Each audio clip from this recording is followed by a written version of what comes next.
नमस्कार दोस्तों, मैं विजेंद्र सिंह परमार एक बार फिर से पाहुजा लॉ अकेडमी में आपका बहुत बहुत स्वागत करता हूं। जुड़िए फटाफट से मेरे साथ। आज मैं आपके साथ शेयर करने जा रहा हूं मध्य प्रदेश उच्च न्यायालय के द्वारा जो परीक्षा आयोजित की जाती है व्यवहार न्यायाधीश की, सिविल जज की, उसका पूरा सिलेबस आपको प्रीलिम्स से लेकर इंटरव्यू तक क्या क्या चरण होते हैं, क्या क्या तैयारी के सोपान हमें अपनाने चाहिए, वो सारी चीजें मैं डिस्कस करने जा रहा हूँ। तो आइए जुड़ते हैं, फिर से देखिए, ध्यान से देखिए मेरे साथ।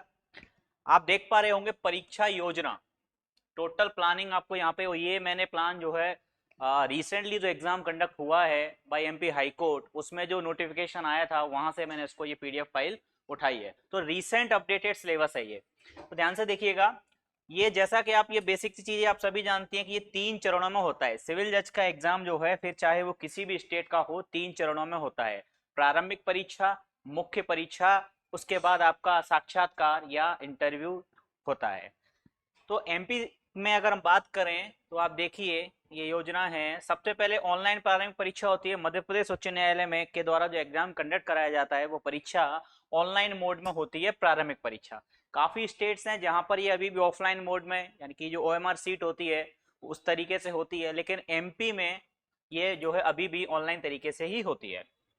दूसरा होता है मुख्य परीक्षा और फिर साक्षात्कार। ये 3 इसके स्टेप हैं। जब आप प्रारंभिक परीक्षा क्वालिफाई करते हैं तब मुख्य परीक्षा में जाते हैं, फिर जब मुख्य परीक्षा में क्वालिफाई करते हैं तब आप इंटरव्यू फेस करते हैं।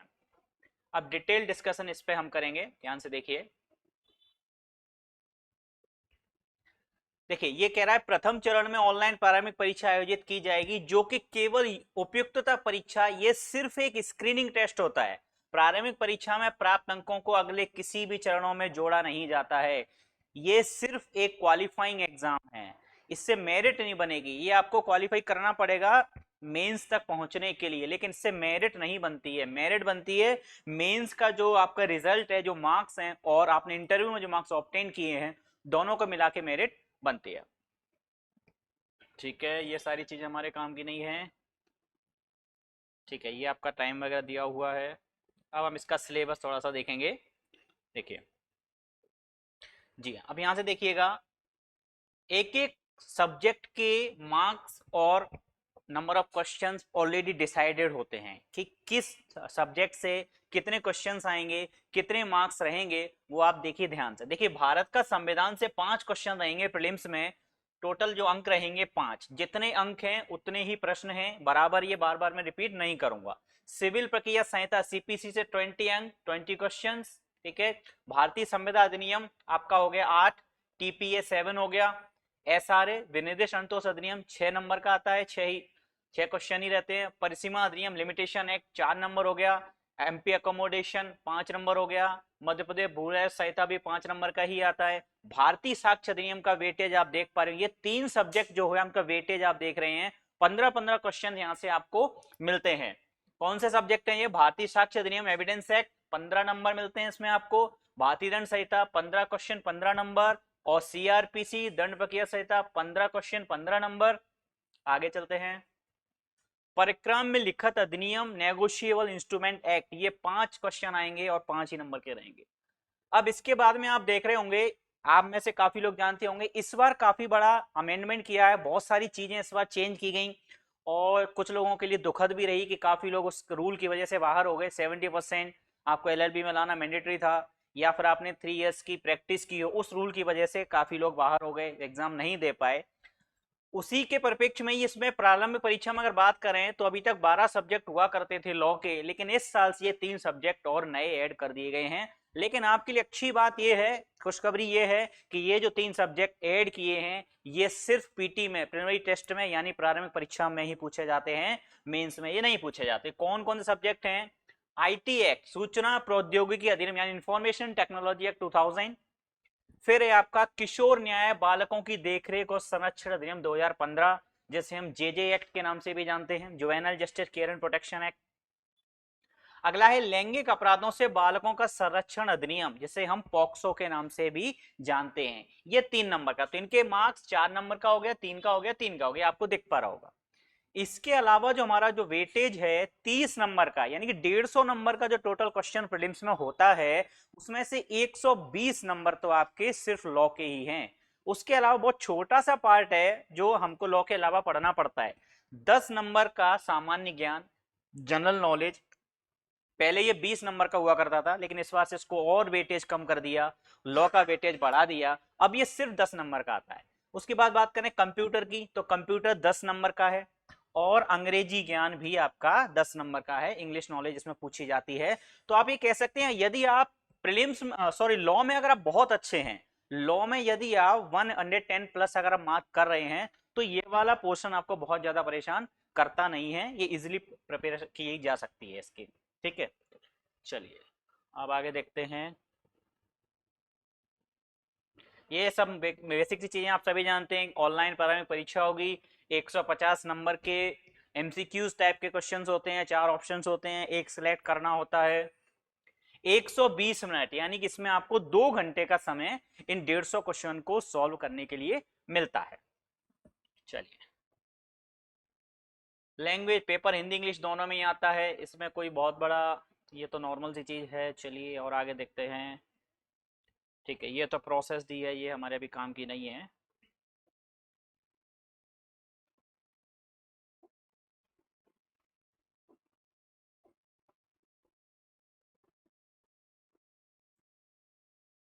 ठीक है, अब ये एक महत्वपूर्ण चीज है, जिन लोगों का भी आरजीएस का एग्जाम है रिसेंटली 23 जून को, उनके लिए एक चीज बताना चाहता हूं कि एमपी सिविल जज और राजस्थान सिविल जज में एक थोड़ा सा डिफरेंस है। प्रीलिम्स के पॉइंट ऑफ व्यू से अगर आप देखोगे तो एक डिफरेंस है। एमपी की तुलना में राजस्थान में प्रीलिम्स क्वालिफाई करना या वहां मेंस तक पहुंचना थोड़ा सा इजियर है, थोड़ा सा आसान है। अब ये बात मैं क्यों कह रहा हूं आप सुनिए, क्योंकि यहां पर जो है मेंस की जितनी जितनी टोटल सीटें हैं ना, मेंस के लिए उतने 10 टाइम्स लोग जाएंगे, ये लिखा हुआ है। अधिकतम 10 गुना व्यक्ति जाएंगे। फॉर एग्जाम्पल, अगर 100 वैकेंसी हैं तो 1000 लोग जाएंगे मेंस लिखने के लिए। लेकिन अगर आप आरजीएस की बात करते हो, राजस्थान की बात करते हो, तो वहां पर जितनी सीटें हैं उसके 15 गुना लोग जो है मेंस लिखने के लिए जाते हैं। यानी कि अगर 100 सीटें हैं तो कितने लोग जाएंगे, करीब करीब 1500 लोग जो है मेंस लिखेंगे।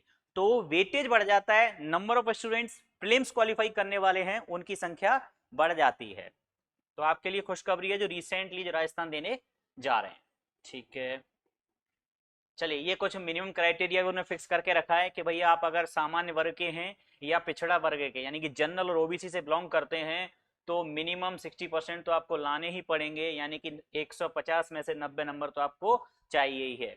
लेकिन अगर आप एससी एसटी से बिलोंग करते हैं तो 55% में भी काम चल जाएगा, यानी कि 82 अगर आप मार्क्स लेके आते हैं तब भी ये। अब एससी और एसटी कैटेगरी के लिए एक इंपॉर्टेंट चीज, इंपॉर्टेंट नॉलेज मैं यहाँ अपने डिस्कशन में ऐड करना चाहूंगा।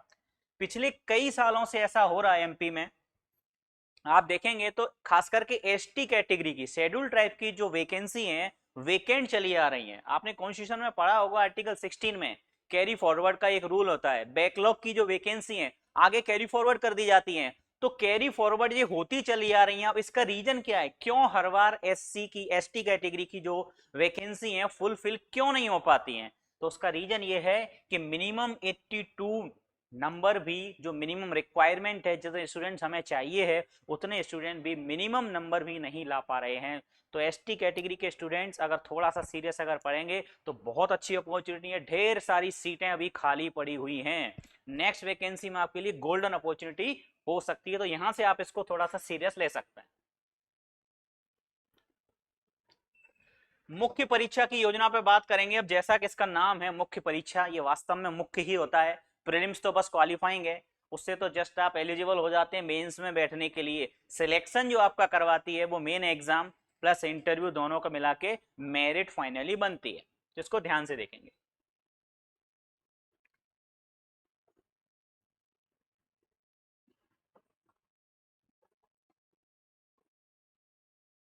मुख्य परीक्षा का प्रारूप व आवश्यकताएं। मुख्य परीक्षा जबलपुर में ही होती है, जगह फिक्स है भाई पहले से ही। जबलपुर जो आपके जो मेन हाई कोर्ट है आपका जबलपुर में, उसकी 2 बेंच है ग्वालियर और इंदौर में, तो जबलपुर में ही एग्जाम कंडक्ट कराया जाता है मेंस का। बाकी प्रीलिम्स के तो सेंटर काफी जगह रहते हैं। अब इसका प्रारूप समझिए क्या कहता है। मुख्य परीक्षा जबलपुर में संपन्न कराई जाएगी। मुख्य परीक्षा में 100 नंबर के टोटल 4 पेपर होते हैं। जी हाँ, हर एक पेपर 100 नंबर का होता है और ऐसे 4 पेपर होते हैं। ये 2 दिनों में होते हैं। एक दिन में 3-3 घंटे के 2 पेपर, फिर नेक्स्ट डे 3-3 घंटे के 2 पेपर। यही सिस्टम यहाँ लिखा हुआ है। ये देखिए यहाँ पे इसलिए लिखा है कि यहाँ पे डेट मेंशन थी।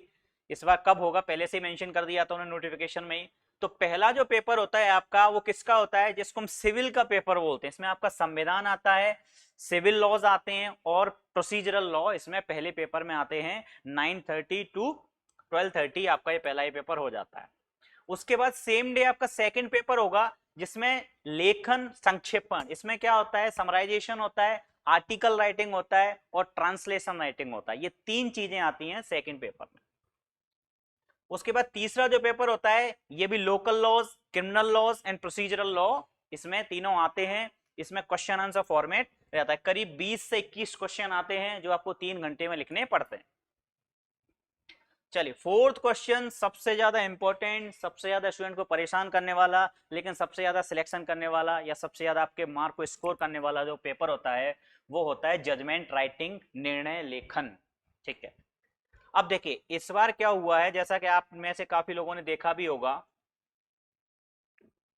कि जितनी सीटें चाहिए थी, या फिर ये कहें कि जितनी सीटें थी, जितने स्टूडेंट्स हमको सीट के अकॉर्डिंग चाहिए थे, उतने स्टूडेंट्स भी मेंस के लिए क्वालिफाई नहीं हुए हैं। उसका रीजन क्या है, उसका रीजन मैं आपको यहां पढ़वाता हूं। चलिए पहले सिलेबस देख लेते हैं, सब्जेक्ट बता देता हूं फिर मैं उस पर बात करूंगा। तो पहले पेपर में जो सब्जेक्ट रहेंगे आपके वो 6 सब्जेक्ट रहते हैं सिविल के में। भारत का संविधान, सीपीसी, टीपीए, भारतीय संविधान अधिनियम, कॉन्ट्रैक्ट एक्ट हो गया, एसआरए हो गया और लिमिटेशन एक्ट। ये आपका 6 सब्जेक्ट का एक पेपर होता है, पहला पेपर जिसको हम बोलते हैं। फिर आपके दूसरे पेपर की अगर मैं बात करूं तो इसमें आपका आर्टिकल राइटिंग एक सोशल टॉपिक पर 20 नंबर, आर्टिकल राइटिंग एक लीगल टॉपिक पर 20 नंबर का, संक्षेपण विधिक लीगल। अब इस बार ये ने बहुत अच्छा कर दिया कि समराइजेशन के लिए टॉपिक आपको दिया जाएगा वो लीगल टॉपिक ही होगा। पहले ये क्या होता था, इस पे सोशल टॉपिक भी दे दिया करते थे तो वो स्टूडेंट को काफी परेशान करता था। तो ये भी 20 नंबर का है। अनुवाद यानी कि ट्रांसलेशन, हिंदी टू इंग्लिश और इंग्लिश टू हिंदी, ये आपको करना है। 20-20 नंबर का ये होता है और ये काफी मतलब ये जो पोर्शन ऐसा है यहाँ से मार्क जो है आप खींच सकते हो। थर्ड पेपर की बात करेंगे तो इसमें भी 6 सब्जेक्ट होते हैं। क्वेश्चन आंसर फॉर्मेट होता है, भारतीय दंड संहिता, आईपीसी हो गया, सीआरपीसी हो गया, एविडेंस है, एनआईए है और मध्य प्रदेश भू राजस्व संहिता है और मध्य प्रदेश स्थान नियंत्रण अधिनियम, यानी कि लोकल लॉज जो 2 हैं एमपी के वो दोनों इसी में आते हैं। और अच्छी चीज आपके लिए ये है कि एनआईए का जो आगे वाला जो पार्ट है जनरली लोगों को परेशान करता है। तो अच्छी बात यह है कि मेंस में उन्होंने क्या कर दिया, उसको समराइज कर दिया कि भाई हम मेंस में सिर्फ चैप्टर 13 और चैप्टर 17 ही पूछेंगे। सिर्फ 2 चैप्टर पढ़ने हैं आपको मेंस के लिए। अब तक तो सिर्फ 17 ही पूछा जाता था, लेकिन इस ईयर से हमने 13 भी ऐड कर दिया। चौथे पेपर की बात करेंगे, जैसा कि मैंने आपको बताया जजमेंट राइटिंग। इसमें क्या होता है 10 नंबर के आते हैं चार्जिंग। आपको इसमें क्या करना था, इश्यूज फ्रेम करने पड़ते हैं। इश्यूज फ्रेम करने पड़ते हैं, ये आपका 10 नंबर का रहता है। चार्ज फ्रेम करने पड़ते हैं, ये भी 10 नंबर का आता है। निर्णय लेखन सिविल, एक सिविल का जजमेंट आएगा आपके पास 40 नंबर का, एक क्रिमिनल का जजमेंट आएगा आपके पास 40 नंबर का। ठीक है, सभी प्रश्न हिंदी या अंग्रेजी किसी एक भाषा में लिखने पड़ेंगे। ठीक है, इसमें तो कोई इशू ही नहीं है।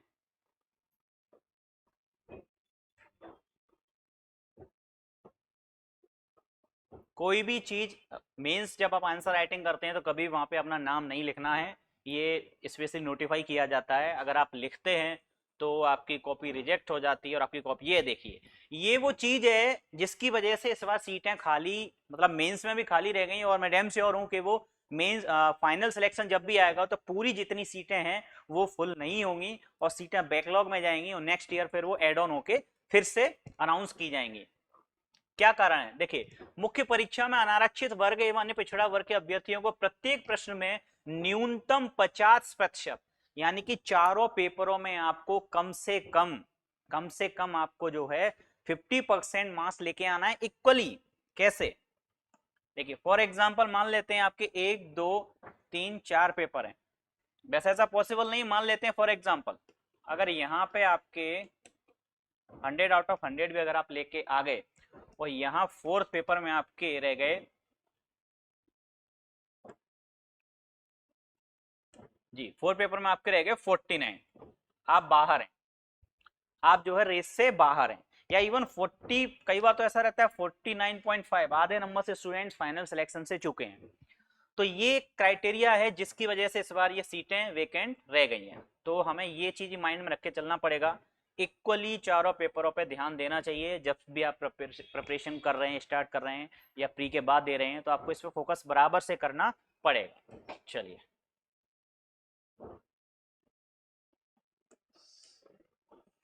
देखिए फिर क्या होगा, जब आपने मेंस क्वालिफाई कर लिया, फिर उसके 1:3 के रेशो में, यानी कि जितनी सीटें उसके 3 गुना लोग इंटरव्यू के लिए जाएंगे। इंटरव्यू में भी एक समस्या है, इंटरव्यू में समस्या ये है कि यहाँ पर आपको, ये यहाँ पर लिखा हुआ है, ये देखिए 40%, टोटल का जो है 40% आपको मार्क्स ऑब्टेन करना ही पड़ेगा। अदरवाइज आप 400 में से 400 भी अगर लेके आ गए मेंस में, तब भी आप बाहर हैं। और ऐसे कई सारे एग्जांपल हैं जिनके मेंस बहुत अच्छा था, अच्छे मार्क्स थे, लेकिन स्टिल 40% मतलब 50 नंबर का इंटरव्यू होता है, 40% होगा 20, यानी कि 20 नंबर लेके नहीं आ पाए, 18 आए, 19 आए, 19.5 आए, तो वो स्टूडेंट्स घर बैठे हैं। तो कहने का मतलब ये है कि तीनों जो स्टेजें हैं मैंने आपको क्लियरली बता दी हैं, मेरिट, मेंस और इंटरव्यू को दोनों को मिलाकर बनती है। ठीक है, फिर भी कोई डाउट एमपी जुडिशरी की तैयारी से रिलेटेड, सिलेबस से रिलेटेड, पैटर्न से रिलेटेड कोई चीज समझ नहीं आई है तो आप कमेंट करके बता सकते हैं। चलिए, आज के लिए बहुत बहुत धन्यवाद, थैंक यू सो मच।